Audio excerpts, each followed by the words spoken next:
Hello, this is Taylor, and I'm going to be talking today about spirituality and the importance of understanding the self.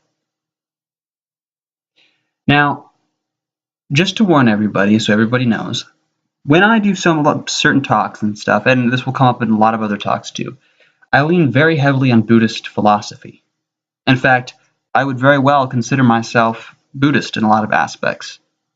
Now, I'm not going to claim I believe in reincarnation or the things like that, not necessarily because I don't believe them, but because I don't have any evidence for it.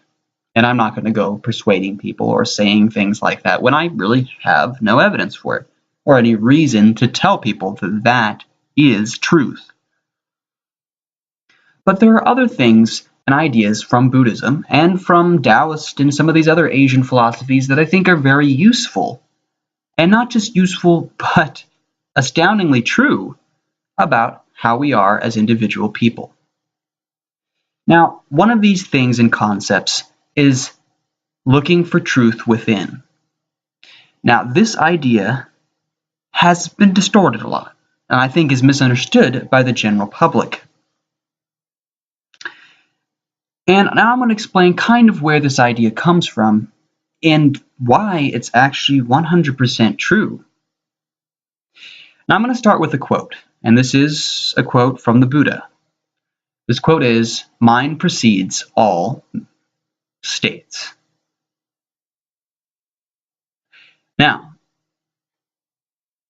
the statement seems rather bold, kind of just, mind precedes all states, mental states, physical states, whatever. Well, how is that so? Well, to put it very bluntly, for a human being, for yourself, every choice, every thought, everything that you do is based on your mind.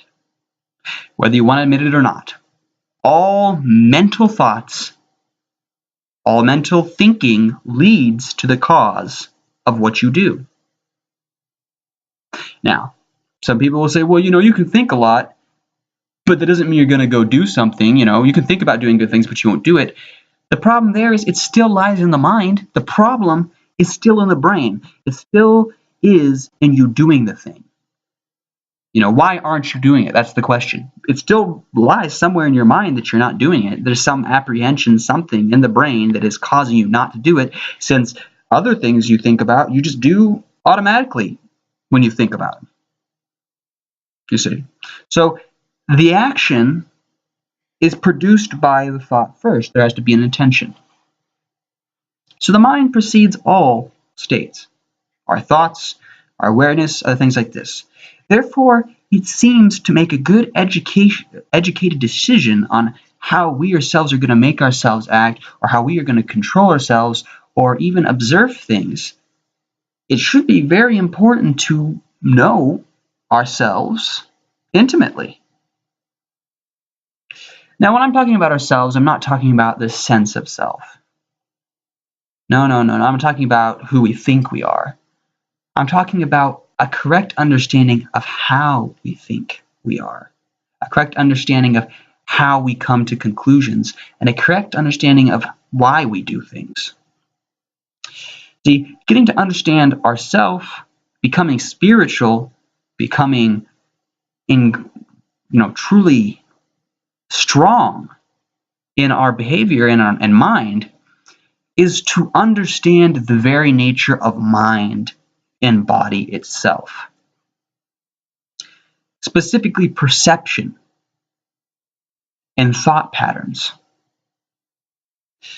Oftentimes people will do things without even realizing it, realizing that there's a pattern, or that they're doing something without thinking, or, we go throughout the day, much of the day, being completely unaware of situations. We're just lost in a daze of thought, not even aware of what's really going on in front of us. And this is not the best way we could be living. With that being said, the real thing is, and the reason why it's important to know our thoughts too, is because here is an interesting point that many people don't think about and they don't realize. See, to understand the logical processes outside of the body, outside of ourselves, we can understand all of those things by better understanding the process by which we perceive, the process by which we think, and the process by which we act. These are the things that make us who we are. What we have seen, what we think about what we've seen, and what we act based on what we've seen. This is the process that defines and shows how the individual that we are. It creates what we become. And interestingly enough, how we see things, how we perceive things, how we feel things, how we taste things, how we smell things, how we think about those things, and how we act on those things, all is caused by a cause and effect in a logical progression, and is based on the same laws that allow the physical universe to exist also. Since we are created from the same laws that the rest of the universe is, and I'm going off this assumption based on the fact that evidence suggests it is so. There's no evidence for the contrary yet, so the fact is the universe somehow works in the same principles that our mind does. Then if we can understand the principles at the most core of our mind, then we can understand the universe that much better. I'll give you an example. In our mind, we realize that for change to happen, correct? Or for different things to happen, there must be, for anything to happen, there must be change, right? From one moment to the next, there must be time to be consciously aware. Well, then when we see other things outside of us change, we realize there must be time there for them to physically change. It's a fact, That's something you can know for certain, because if there was no change, there would be no movement. Therefore, it must exist, you see. It's something that's knowable without a shadow of a doubt. In fact, it could be nothing but change, since change describes anything that changes in any way or form. Therefore, it is change. So there are certain core attributes and things that we can know without a shadow of a doubt. They're absolutely proven. But these few things in the universe that we can absolutely prove, an example is time, because without time, there'd be no way to prove time didn't exist, you see. So you have to have it in order to disprove it. Therefore, you can prove every instance ever possible, since even measuring it requires time or change. So there are certain things that we can absolutely define and know for certain, but they're very vague and they usually cover most things out there. But these are the essence of spirituality and understanding the self.